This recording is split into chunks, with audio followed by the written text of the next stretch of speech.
भूमिका। हम सभी जीवन में अच्छे और बुरे कर्म करते हैं, लेकिन अक्सर यह प्रश्न उठता है, बुरे कर्म की सजा कब मिलती है।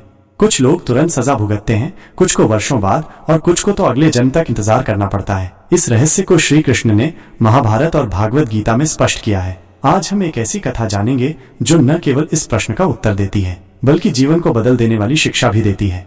कथा। एक ब्राह्मण, एक राजा और भगवान श्री कृष्ण।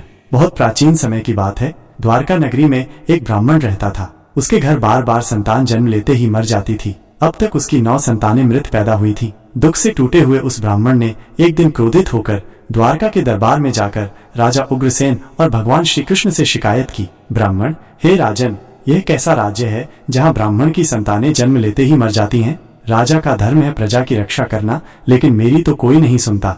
राजा उग्रसेन निरुत्तर हो गए। श्री कृष्ण भी मौन रहे। ब्राह्मण ने व्यंग्य करते हुए कहा, शायद इस राज्य में धर्म समाप्त हो गया है, तभी मेरी संतानें नहीं बचती। यह कहकर वो क्रोधित होकर चला गया। अर्जुन की प्रतिज्ञा।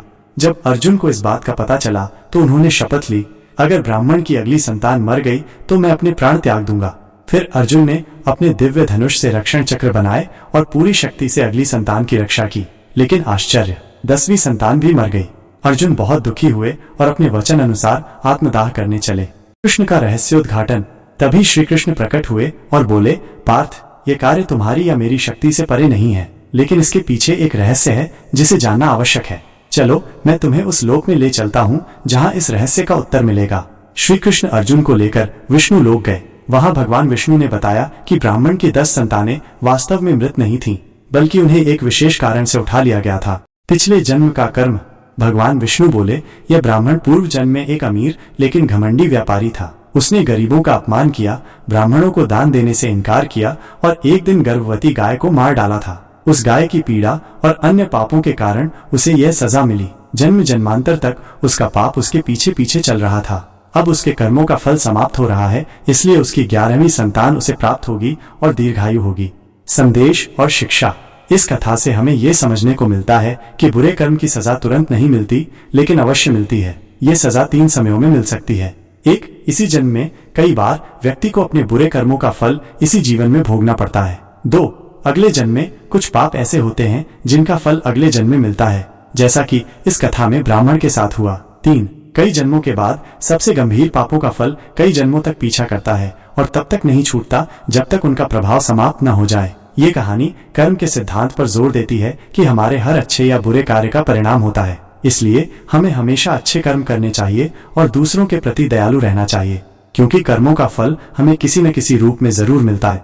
इसी जन्म में कुछ पापों का फल मनुष्य को तुरंत मिलता है, जैसे झूठ बोलने पर अपमान, चोरी करने पर जेल इत्यादि।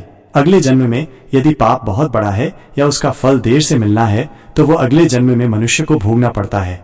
युगों बाद कुछ कर्म ऐसे होते हैं जिनकी सजा आने में युगों लग जाते हैं, लेकिन वो निश्चित होती है। भगवान कभी किसी का न्याय अधूरा नहीं छोड़ते।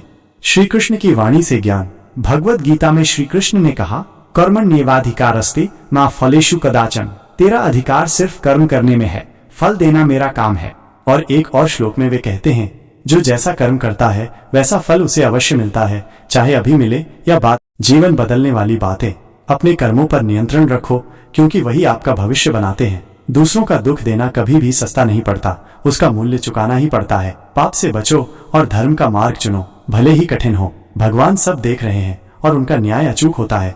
निष्कर्ष, इस कथा और श्री कृष्ण की शिक्षाओं से हमें ये समझ में आता है कि बुरे कर्म कभी व्यर्थ नहीं जाते। भगवान भले देर करें पर अंधेर नहीं करते। जो जैसा करेगा वैसा भरेगा। इसलिए हमें सदा अच्छे कर्म करने चाहिए, सच बोलना चाहिए और अपने कर्तव्यों का पालन करना चाहिए।